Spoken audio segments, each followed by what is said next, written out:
Tourists are looking for a souvenir of Fiji. Astute tourists who know what to look for are looking for tapa cloth, known also as Masi. Tapa is highly valued by collectors throughout the world. In my plantation, I've got thousands of trees.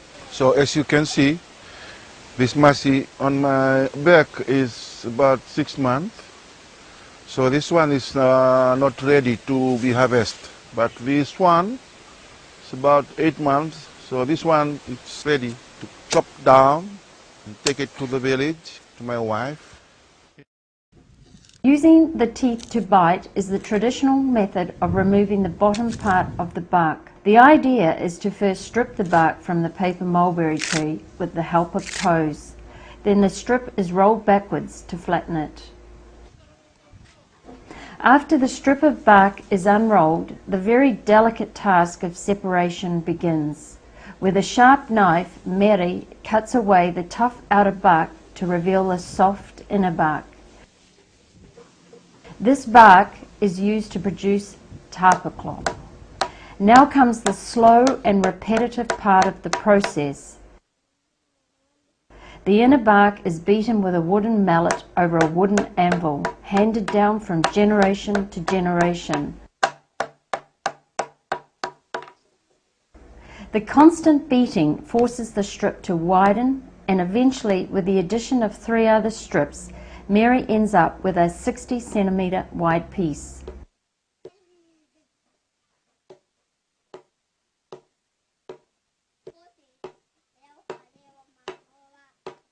The mulberry tree bark contains gluten, which needs to be wet to help it stretch.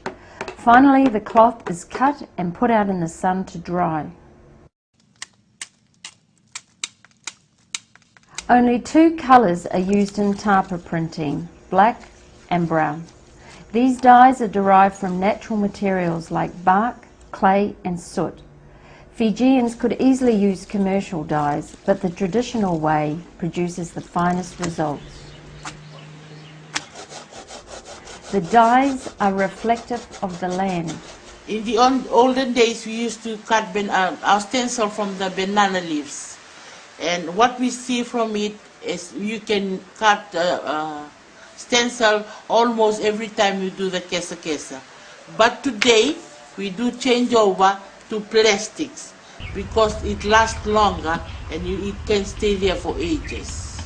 I'm really enjoying making tapa in both ways, like in spiritual life, in my own life, and even in my financial life.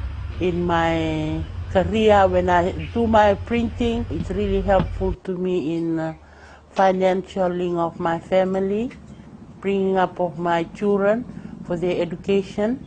In all cases of life, like during our soli or when we contribute for a death or funeral or wedding, it's really useful in my life. During my sister's funeral, I make a big piece of tapa for my last respect.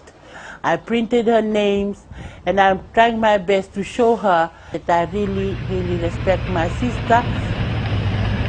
From cradle to grave, tapa remains the sacred cloth of Fiji.